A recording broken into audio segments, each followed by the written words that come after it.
Welcome to Tell Me Your Story, new paradigms for a new world where we're giving you choices and knowledge of those choices to help make your dreams come true. We are here 9 times a week, Sundays at 7 a.m. and 7 p.m., Monday mornings at 1 a.m., Wednesdays at 9 a.m., and Monday through Friday from 8 to 9 a.m., streaming live at all those times at richarddugan.com. We are on SoundCloud, iTunes, TuneIn Radio, Spotify, Stitcher, Player FM, as well as YouTube, where you can watch these conversations. I hope that you will take time to subscribe and click notifications so that when a new conversation is posted, you'll be notified and you'll be able to tune in, listen in, and learn, and be entertained and inspired. A reminder that Choices, which is my book, 5 Steps for Life, it's available on Amazon.com in paperback, hardcover, and Kindle with Audible, soon to be released. We also ask that if you can support the work that we are doing financially, we do have a PayPal account. It is there for your security as well as ours. And when they ask for an email address to whom you're sending, please go to richard@richarddugan.com. That's the email address. If you go to richarddugan.com, there is also a link directly to PayPal so that you can send us whatever support you can. And we thank you to those who have helped and to those who will help. We also ask that you take time during this decade of perfect vision, the 2020s, to go within to that quiet, peaceful, calm, still place and listen to that still, small voice.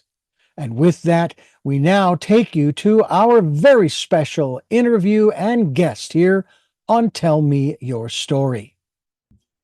Welcome to Tell Me Your Story, New Paradigms for a New World. I'm Richard Dugan, your host. It's a pleasure to have you with us, as well as our very special guest. Her name is Flora Qian, and she has a book that I think you're going to be quite interested in, and it is entitled South of the Yangtze.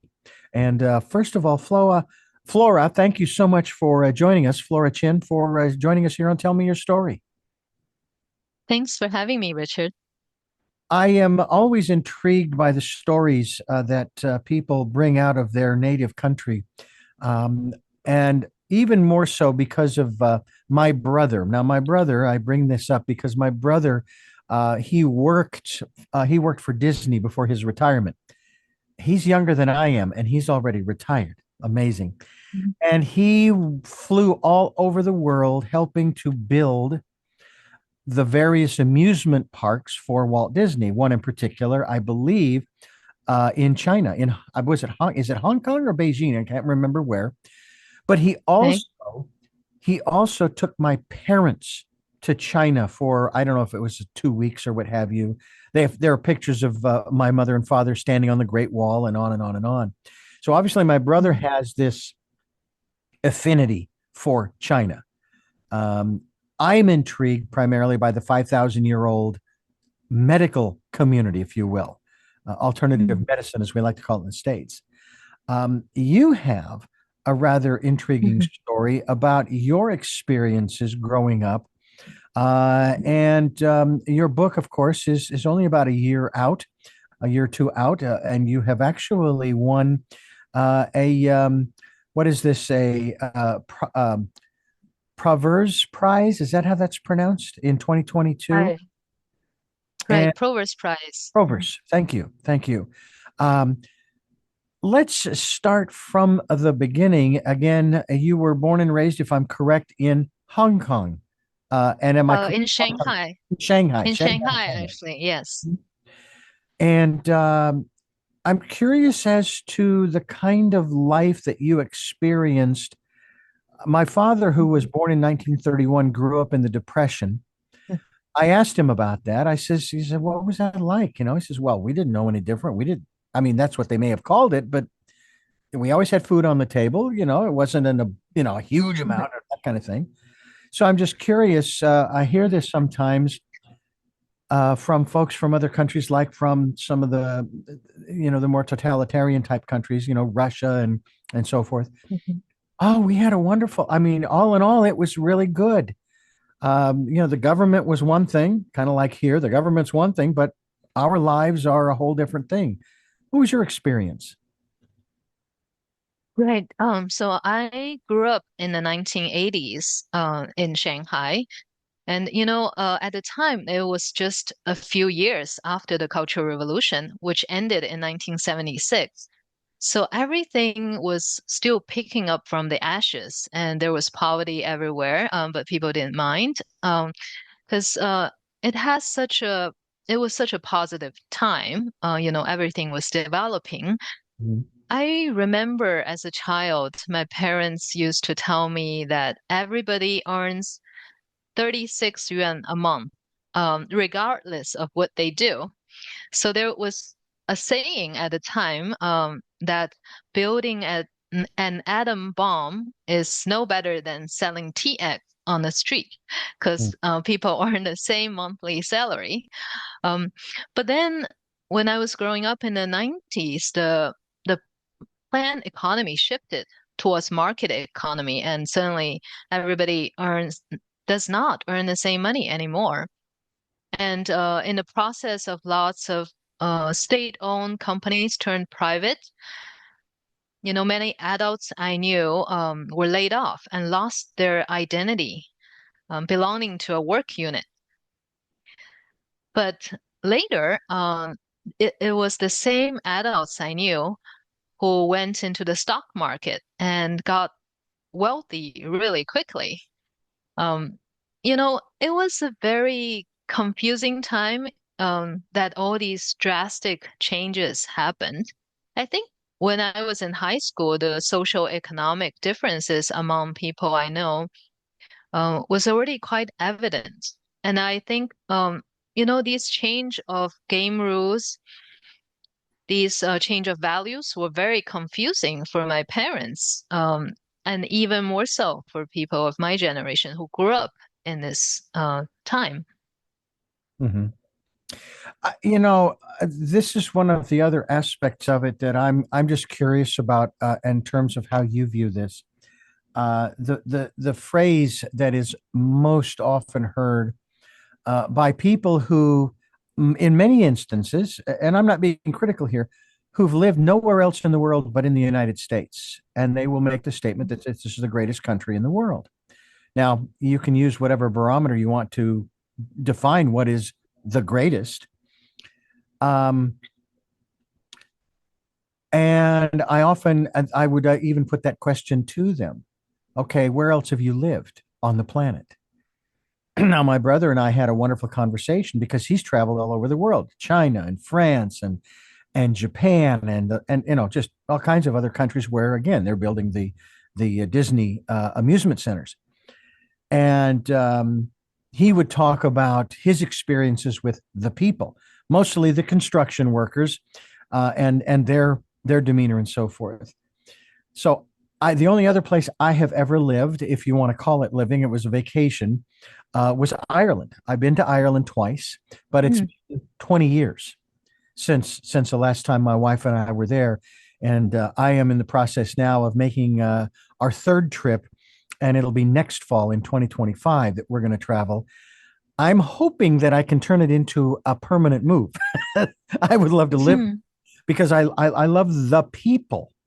I don't know about the government or the taxes, or I mean, I know it's predominantly Catholic. There's Protestants here and there, and so on and so forth. What about your perspective, having born and raised in Shanghai and Hong Kong, and moving to the States? What's your comparison, your experience, not what we hear about in the media, but what was your experience? Was China really that bad? Um, no, it wasn't. It's the media likes to generalize, right? But in real life, of course, you have good and bad. It's a mix of experiences. I think having lived in different places does really change your perspective. So you can look back in your culture, from the perspective of an outsider and an insider at the same time. So I think, having moved to the US, one thing I noticed that people here are very upfront and unapologetic about their personal needs and ambitions. Hmm. So I think that is something that is often discouraged or even judged upon in a more collective culture. Mm. So I think, in my book, I mentioned a little bit about this. From a very young age, people started to praise the sacrifice you make in service for your family, for your community, and eventually for your country, right? And this is, you know, not uh, against the human nature itself, especially at a young age. So I have a 3-year-old daughter, and I know that, the egocentrism of a young child, of a toddler, is just a phase in life. And parents these days, they treat it in such diplomatic ways, and they treat it so gently. So the children will have the confidence when they grow up. When their own bases are solid, they can tend to the needs of others. But if from a very young age,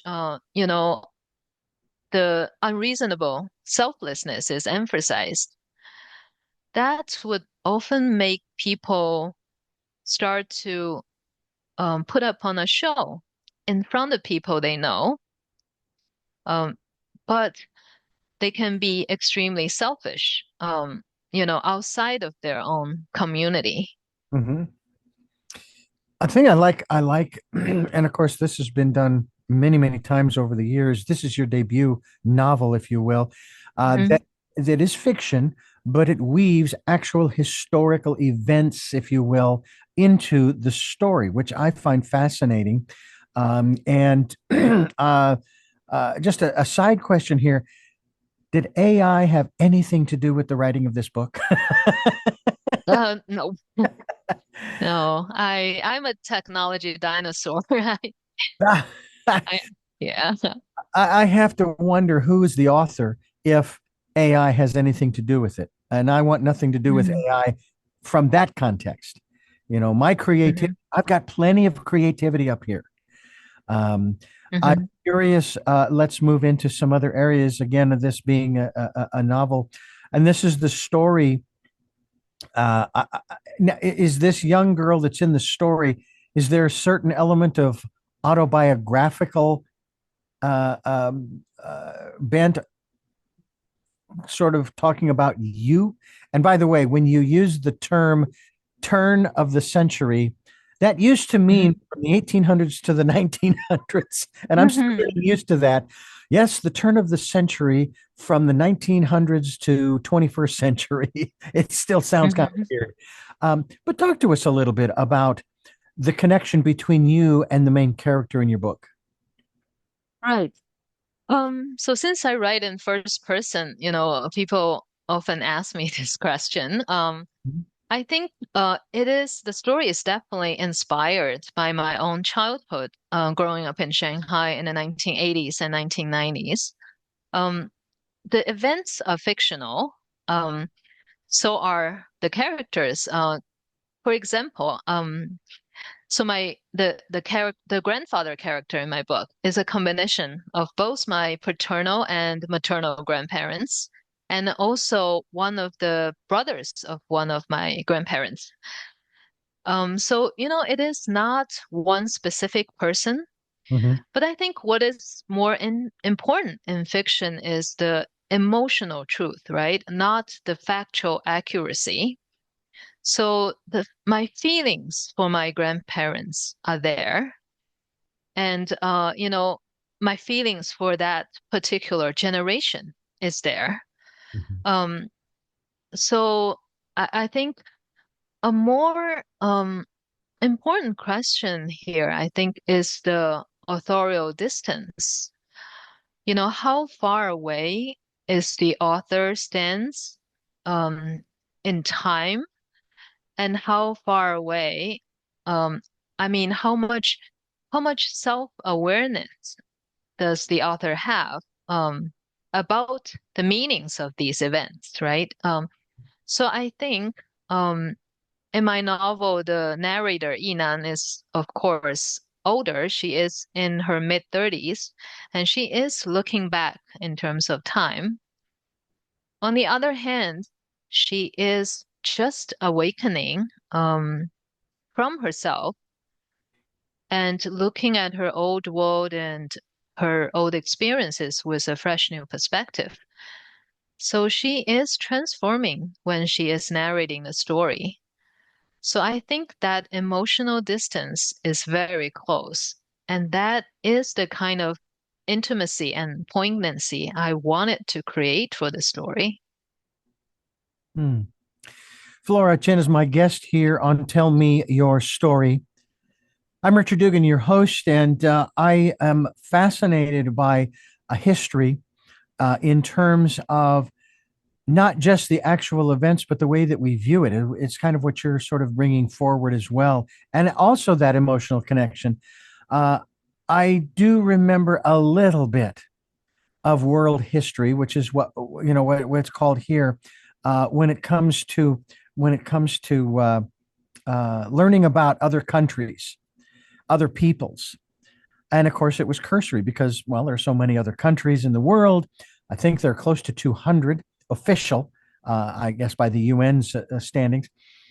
And we learned a little bit about China and again, many other areas, but it was so cursory that, and I grew up, in school in the late 60s and 70s, but it was so cursory that there are times when I speak with people such as yourself, and I'm going, I didn't know that. Why didn't they teach me that in school?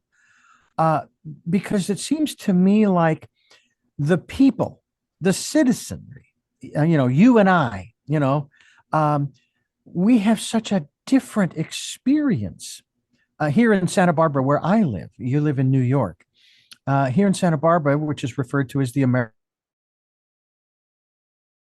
either in the country and or on the planet to live. And I'm not a millionaire. I'm not even a thousandaire. Okay. But I've lived here for 18, almost 19 years, moving from Phoenix in 2006. I may not be making a whole bunch of money, but look where I'm living. And my experiences, I have to say, are incredible, not just because of where I live. I've always wanted to live by the ocean, but because of the people that I've that are a part of my network. That's what you're wanting to get across more than anything else, is that aspect of not just network, but of community and of family, near and far, right? Hmm. Yeah, What, absolutely. was that something that was fostered in you even while you were living in China, or did that grow once you moved? I think, in China when I grew up, we had big families, right? So I was part of the only child generation, but I grew up with lots of adults. Before the mandate, China has always favored to have as many children as possible. So I have a lot of relatives growing up. You know, yeah, so the sense of being part of the community is very strong. But I think um, I always feel I'm, those kind of people who need very, who doesn't need quantity, but a very close connection to people. And I feel growing up, that was what got me into reading and writing. Um, because you can have that close connection in time and space, regardless where you live. Um, yeah.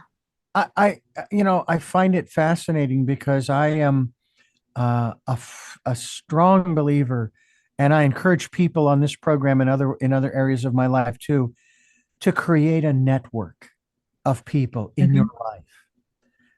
I understand there are those who want to live as hermits. They want to go off the grid and live out in the woods or dig a hole in the ground and live there. And hey, if that's what you feel led to do, great.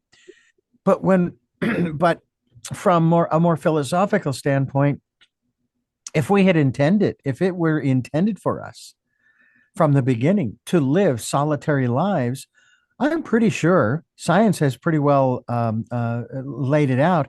There are enough Class M planets, inhabitable planets in the universe, that each one of us would be able to occupy one, in spite of the fact that we have almost 8.5 billion people on the planet, and it's growing. But the reality is, we're all here together on one planet. And that tells me that we need to learn how to live and love and play and work and create together. Um, Yeah, I think you're doing a wonderful job here to connect people. And I always believe that all that rises will converge. You mhm, know, so no matter where you live, no matter how different your experience is, if you just look a little bit deeper in ourselves, and we can always find those common grounds because our fears and desires are very similar.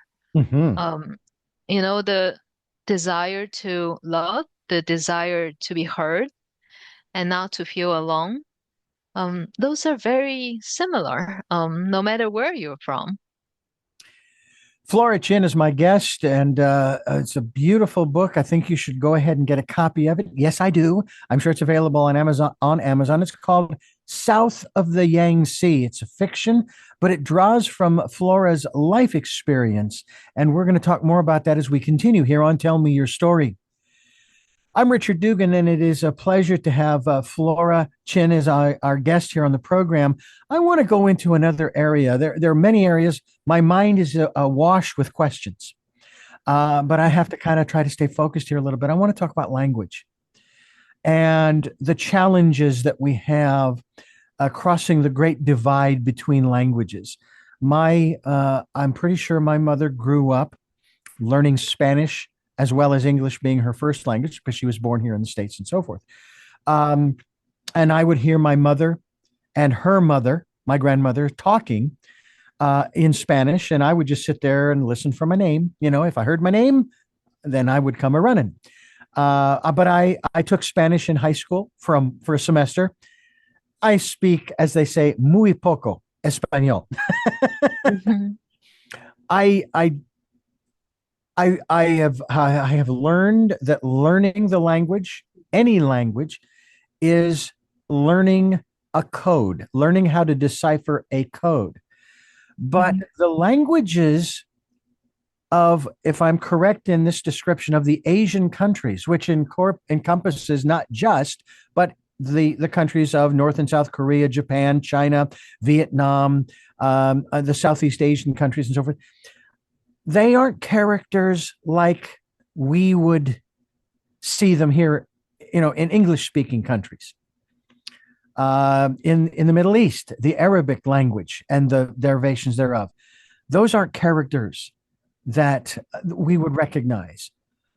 Um, but I'm wondering, in the Chinese language, which I would venture there are many different variations on that theme, Mhm. do the characters that make up the words, that make up the sentences, etc., do they have like meanings? It seems as though, we hear, because China is such an ancient country, when you look at the history, that I'll refer to it as the alphabet of the Chinese language, and I'm not sure if that's the correct word or not.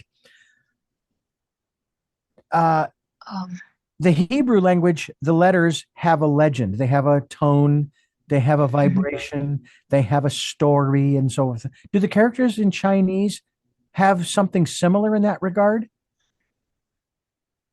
Um, I think yes and no. So the Chinese is still very much a pictographic language. Mhm. So each Chinese character is composed of different radicals, and each radical represents the shape of its meaning in nature.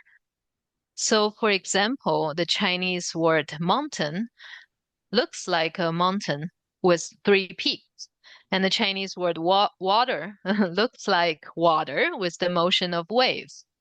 And Chinese word dragon looks like a flying dragon. The Chinese word sheep looks like a sheep with two horns.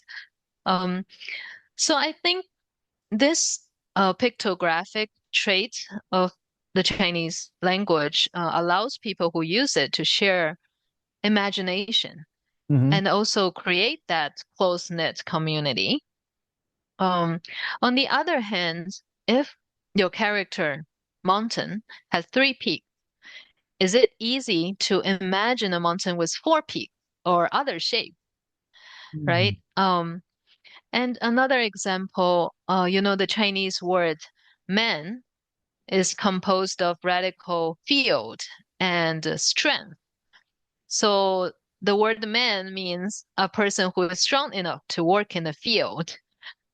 And the Chinese character married woman is made up of the radical woman and the broom. So what does that say about the shared expectation for a married woman, right? So I think a language, any language, they always freeze and frustrates at the same time, right? Yeah. So I think another another thing in Chinese is those four character 成语 which literally means ready language. Those are set phrases and idioms um in Chinese. So every language has those set phrases, but in China the four character 成语 is held in high regard. People don't think about using them as cliches, but as being eloquent and being able to quote from a past intellect or somebody in power. Hmm. So I think, of course, a lot of these set phrases are very interesting.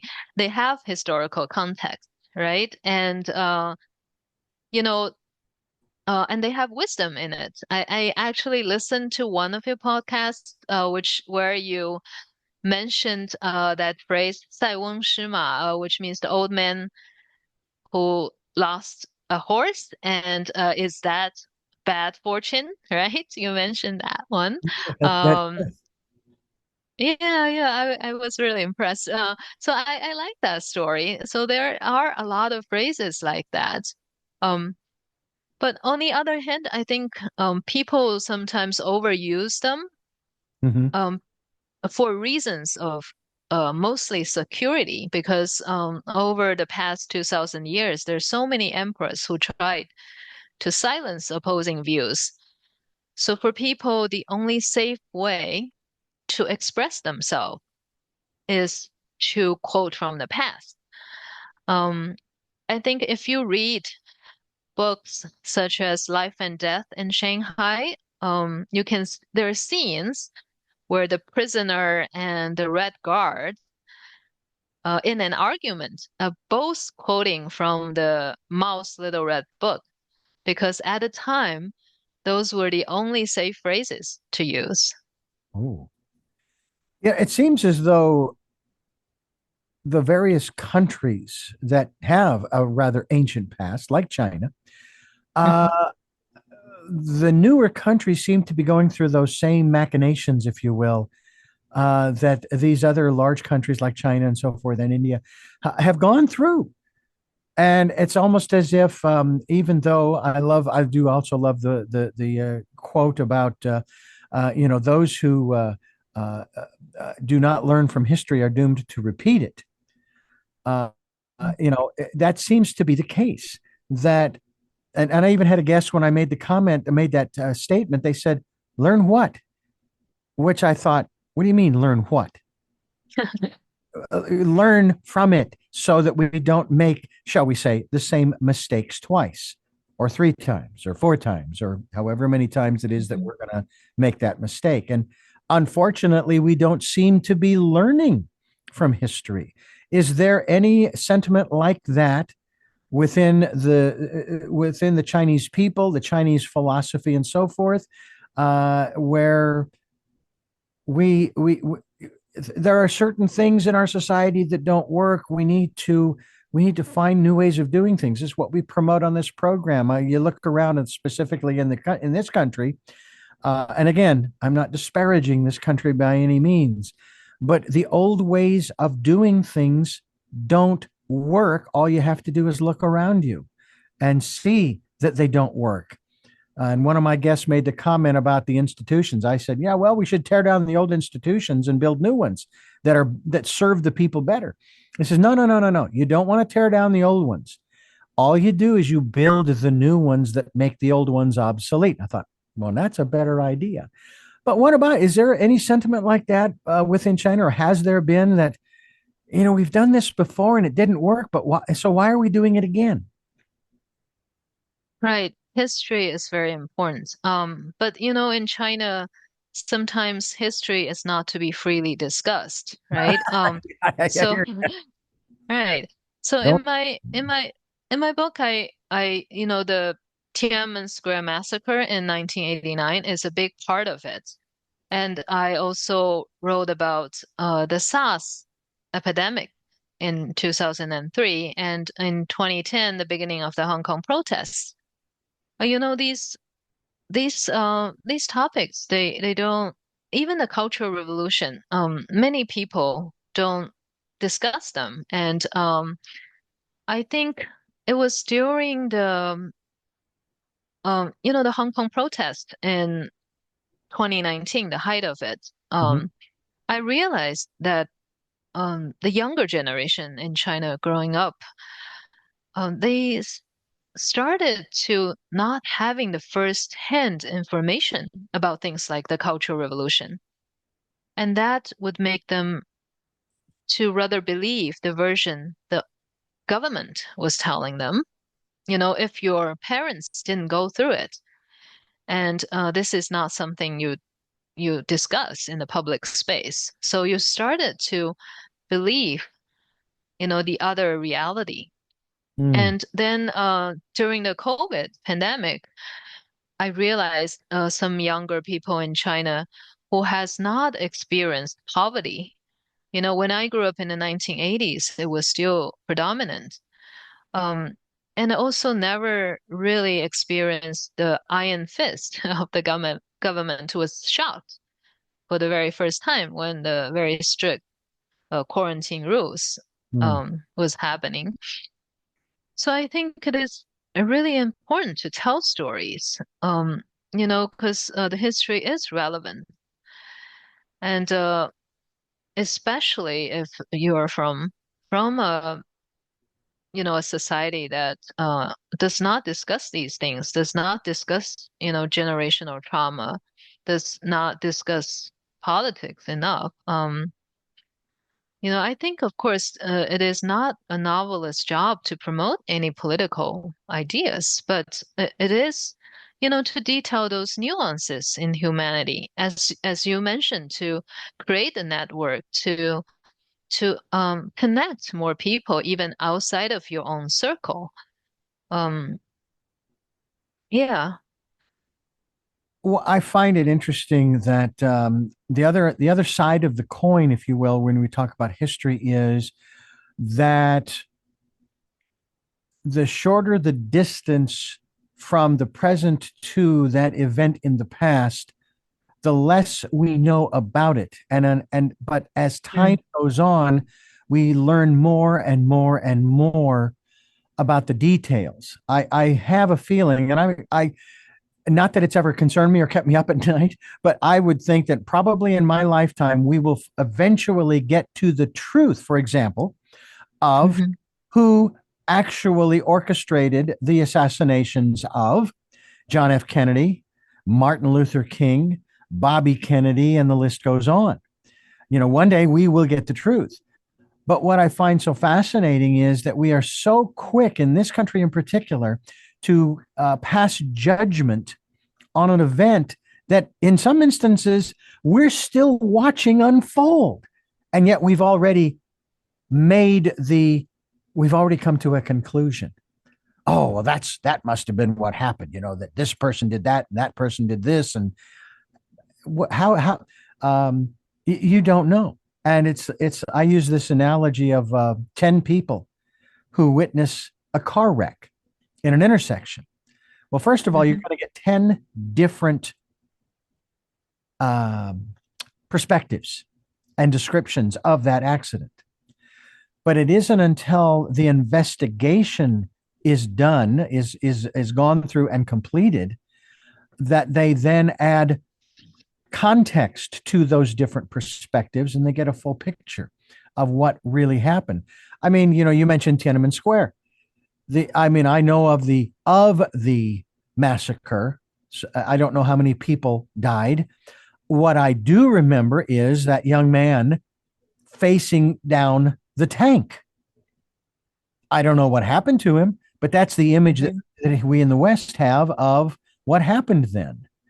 But we now don't necessarily have the context, the texture, if you will, of what really happened any more than, and I've done a little research, for example, on the creation of the Great Wall, which the number that flashes in my mind took 1,200 years or something like that over the course of generations to build.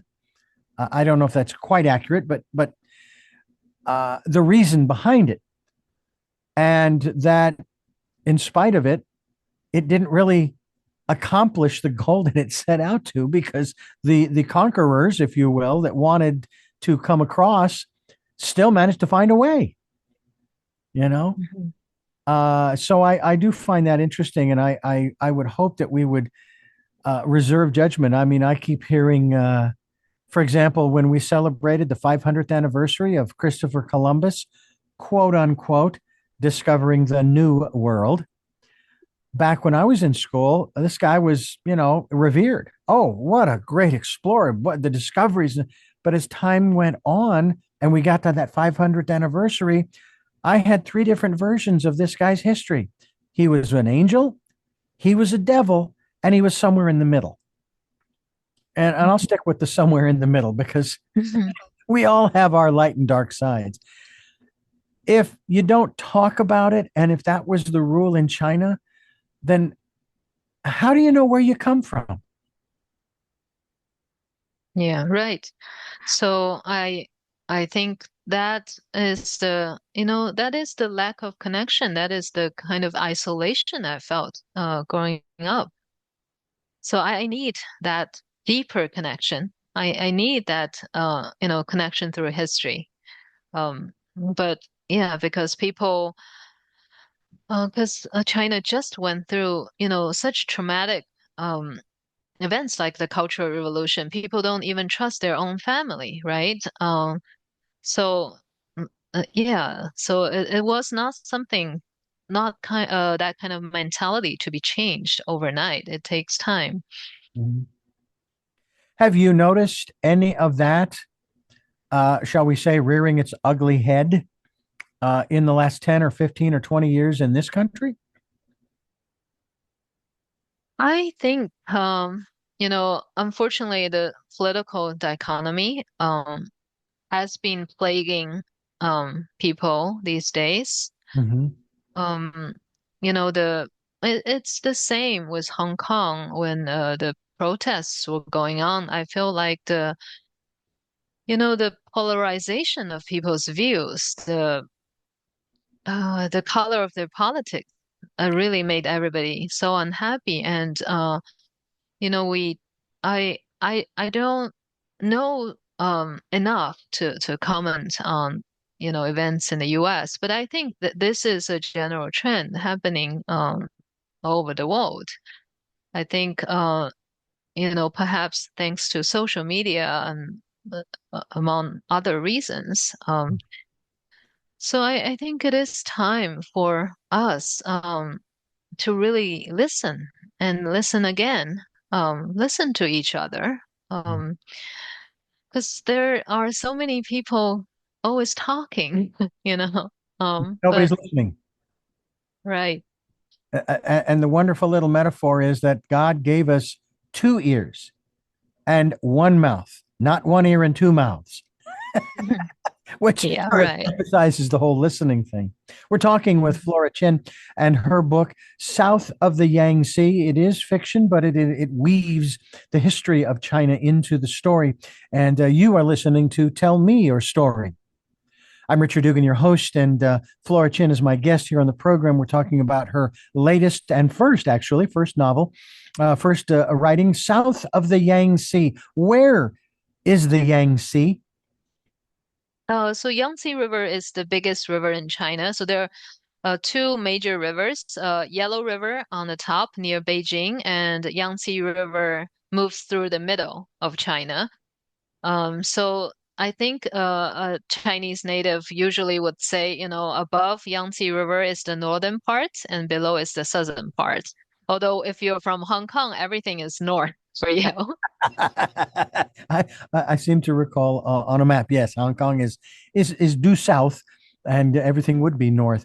But China is a huge country, not just in landmass, but also in people. I mean, Mhm. you carry China carries a billion, a billion and a half now, something close to that anyway, of human beings on a very large landmass.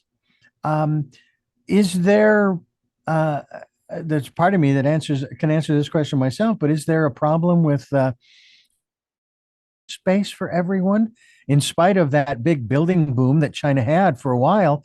And now I guess there's more than one city that has high rise apartment buildings, Mhm. skyscrapers that stand empty. So what about that? Is there enough? Does China have homeless? I guess we're kind of headed towards that. Yeah, there is a huge discrepancy between cities and the countryside in China. I was fortunate to have growing up in the city. The space is definitely crowded. Um, because a lot of people have left their hometown to work in the city. Hmm. Um, some often under very difficult situations.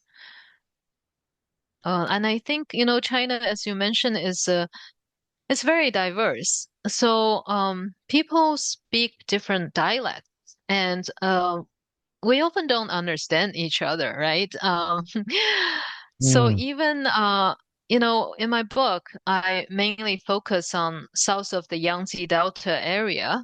So even in this area, there's lots of dialects, and you take the train for an hour, and you already enter a region you cannot understand them, because there is a lot of waves of migration, especially southward migration, throughout the Chinese history. So, and people have different cuisines. They're very different.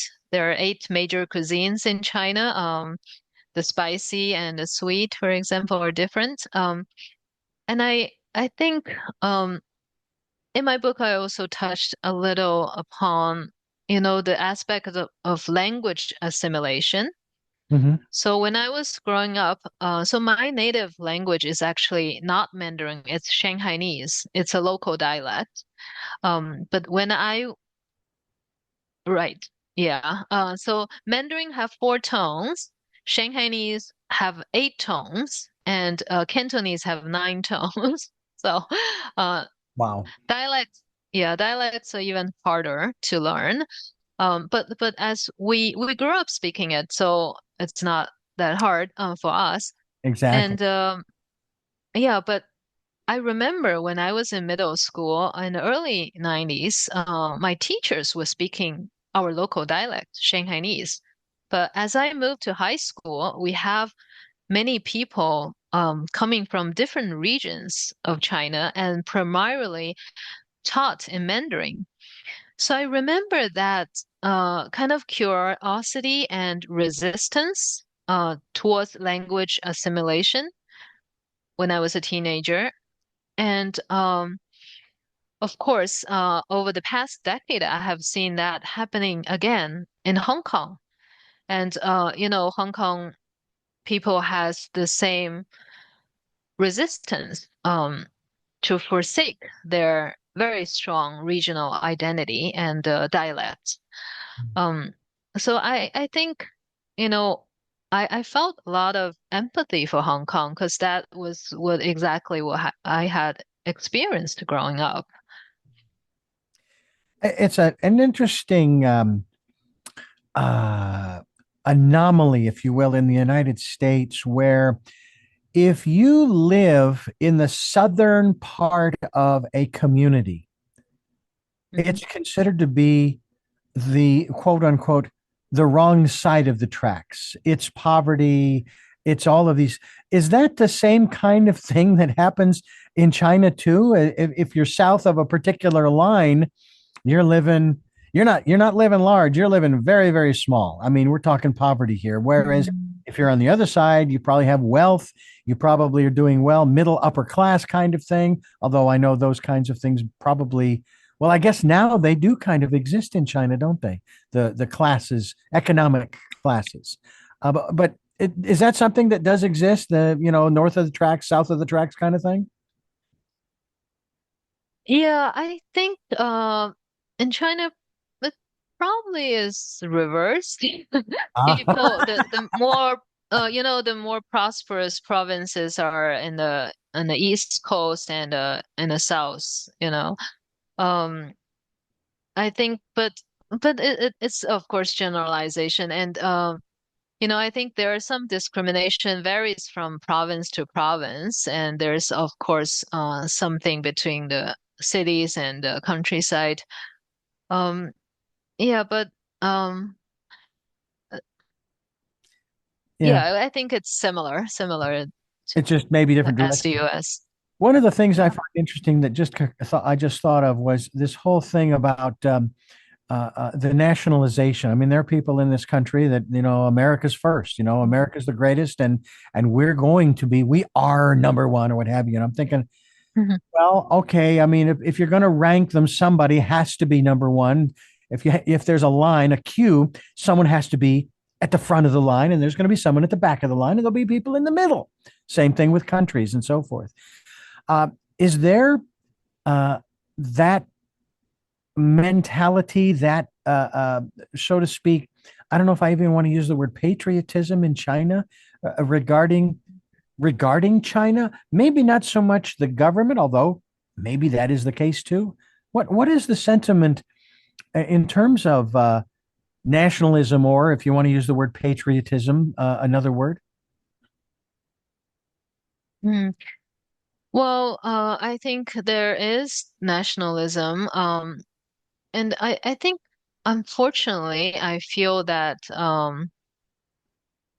in these days, some of the medias have um I have read in the West and some democratic media in Hong Kong, they can overemphasize the differences, Mm-hmm. between China and the West, between China and Hong Kong, and I think that potentially risk putting people in a box and alienate them. I think I observed this during the Hong Kong protest a lot, and that discouraged people who are from mainland China to join hands with Hong Kong to fight for a brighter future because they felt, you know, they they were alienated. Mm, yeah. I want to touch upon another subject, and that is the philosophical underpinnings of China at large. This probably steps outside the realms of government and policy and those kinds of things, and is more localized to the different regions of China. Is there a uh, a national philosophy, i.e., religion, or is that left up to the different communities, or is that frowned upon? Because I know that other countries, there is no God, there is no religion, and so forth. Does anything like that? What exists throughout China in that regard? Well, I think I think my father is probably the best person to answer this. He is a philosopher in Confucianism and all these Chinese philosophers. But I think the Chinese philosophy is always a combination of, three major things: Confucianism, Buddhism, and Taoism, right? So Buddhism, of course, came from India. Taoism was, homegrown, and Confucianism, as we know now, is actually a very complex creation. It evolved throughout the years. It's not only the idea of Confucius anymore.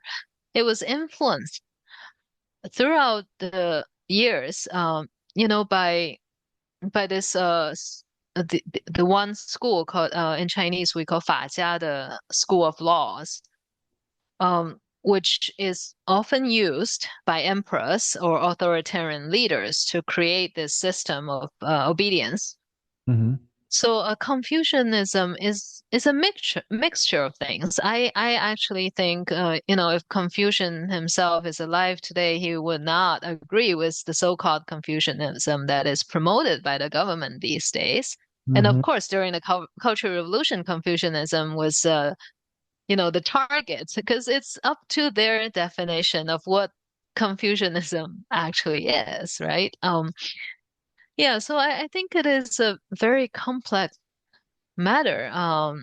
But I think you know, Chinese people have always believed the law of the nature, and that's why for example, Taoism is, homegrown. So if you read classic Chinese novels, it's like a classic Chinese painting, right?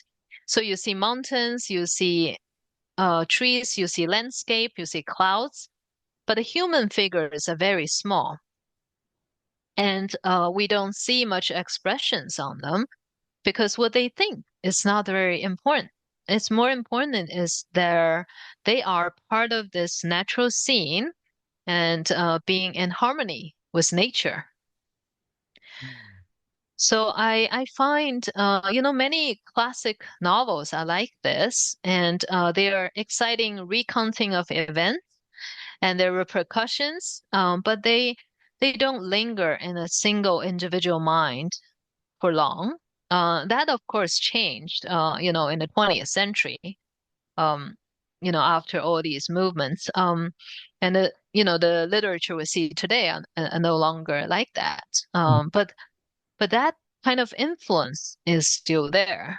The influence of Confucianism is still there, even in a westernized community like Hong Kong, it's still influenced day-to-day life. Hmm. We are talking with Flora Qian and her book, South of the Yangtze. And we hope you'll get a copy by going to floraqian.com. And then, by the way, that is FLORAQIAN.com. And we will be linked to that website as well as we continue here on Tell Me Your Story. I'm Richard Dugan, your host, and Flora Qian is my guest. And I wanted to ask you before we wrap things up here. And first of all, this has been fascinating conversation. I have learned a lot. I wish I'd had these kinds of conversations and this kind of information back when I was in school. I would have a better appreciation for the Chinese people. My during the Cold War, for example, I used to think I don't have a problem with the Russian people, with the mothers and the fathers and the children. They're not the problem. I have a feeling I don't have a problem with the Chinese people either, the mothers, the fathers, and the children. They're just trying to live their lives, just maintain an existence. And I don't know if they have hopes, plans, and dreams. I think most people do. I just don't know, what they are. And to that end, here in this country, we have some people who say that we live in a republic. That's how it was started, as a republic. And now people refer to it more as a democracy. And they say that China and Russia and many other countries, they're communist. Is, because you've lived there, you've experienced it, is it communism as we supposedly have been taught, maybe through the media or through school, and it's a bad, bad thing? We don't want any part of it. Or is it something else that we haven't been told? Mm. Well, I think it's democracy, communism. It's not a dichotomy. It's a spectrum, right? You have the far left and far right, and everything is in between. And you know, sometimes when we want to be in an argument with another, we put the other one to the extreme, right? But it's not usually like that. There's so many nuances in it. So, in that context, however, um, maybe it's best to just remove the labels. The government's one thing, the people, that's a whole nother thing. And there are as many diverse perspectives on life and living as there are people in China, which means Mhm. over a billion, as there are about 350 plus different perspectives on life and living here in the United States. That's at least the latest census numbers. Would that be a fair statement that separate the government from the people and you'll do just fine? This is a fascinating story that I hope people will get. Again, it is fiction, but it is woven with historical information and facts and what have you. And we certainly hope that folks will get a copy by going to floraqian.com. And again, that's FLORAQIAN.com. As I mentioned earlier, we will be linked to that. And this is Tell Me Your Story. I'm Richard Dugan, and I want to thank you, Flora Qian, for joining us here on the program and sharing your story. This, again, it's to me, it's fascinating from the standpoint that this is written by someone who lived there, who is a member of that particular country's people, now living here in the United States and sharing her insights. To me, it ranks right up there as far as this process that I just described, as when Paramahansa Yogananda wrote and released his book, The Autobiography of a Yogi, that was written by a yogi. And this book, your book, South of the Yangtze, was written by, if I'm correct, do you refer to yourself as Chinese? I know I'm curious, do you have your American citizenship? Are you a citizen or are you here on a visa? How's that set up? I have a green card right now. Is it something that you have thought about becoming a citizen? Yes, I would like to vote. You'd like to vote. Uh, but so you would obviously be referred to you're Chinese. Yes. Okay. Yes, because we are all of the things. We're not one or the other. We Right. are everything, right? Absolutely. And by the way, obviously you've been in the United States and learning English, and I'm sure that the book is also well written as well. And I thank you so much for being a part of what we're doing here on Tell Me Your Story. I thank you so much. Well, I'm glad to be here. I enjoyed the conversation. I do have three final questions that I'd like to ask you that I ask all of my guests at the end of the program. But before I do, Mm. I want to thank you for listening to and watching Tell Me Your Story, New Paradigms for a New World, where we're giving you choices and knowledge of those choices to help make your dreams come true. We are here on Sundays at 7 a.m. and 7 p.m., Monday mornings at 1 a.m., Wednesdays at 9 a.m., and Monday through Friday from 8 to 9 a.m. That's 9 programs, 9 conversations, 9 special guests, and 9 opportunities for you and I to learn something. And I hope that we all have learned a little of what Flora has shared with us here on the program. We stream live at those times, by the way, at richarddugan.com. And our podcasts are on SoundCloud, iTunes, TuneIn Radio, Spotify, Stitcher, Player FM, Blueberry, iHeartRadio. We're on YouTube where you can watch these conversations. We hope you will subscribe and click notification. We also want to let you know that Choices, 5 Steps for Life is now available at Amazon.com in hardcover, paperback, and Kindle with Audible soon to be released. And also, if you would like to be a part of the work that we are doing and you'd like to support the Tell Me Your Story mission, we have a PayPal account, which is there for your security as well. We'll take whatever contributions you'd care to share with us. We'll take energetic support as well.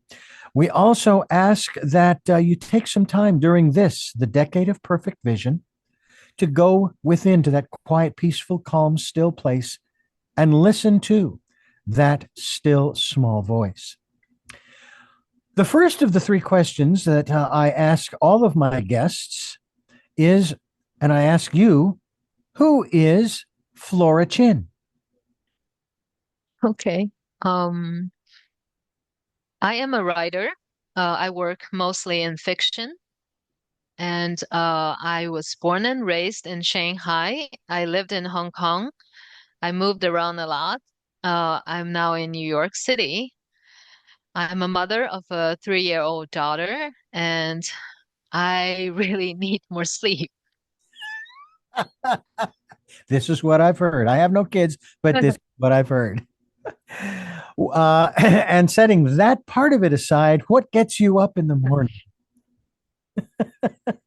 Wait, this usually the cry of my toddler from the other room. But I think I like the beginning of a new day. Um, I like the natural world. I like the change of seasons. I like the sunshine in the morning. I or the sound of the rain. I like to have that new knowledge or new thought that each day that I never had before. And finally, what was your best day? I think it is for me, it is very hard to compare days. Some days are seemingly small and some days have big events. But I think it is often those quiet, ordinary days when the roots of things take place. Hmm. And that's when we start to make some of our biggest decisions in our lives. Um, that said, I think there's definitely best parts of each day. I think for today, so far, my best part is having the chat with you, Richard. And I thank you for that.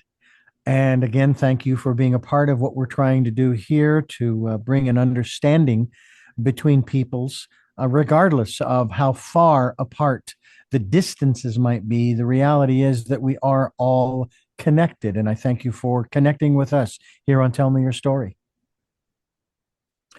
And I thank you for listening to and watching Tell Me Your Story, New Paradigms for a New World, where we are giving you choices and knowledge of those choices to help make your dreams come true. And until our next broadcast, podcast, videocast, love to Lal. Jeanette, I am still listening. Dad, continue to be happy because I am. To my dear friend, best friend for 53 years, Doug, I will see you on the other side. And to my dear friend Zorro, aho, aho.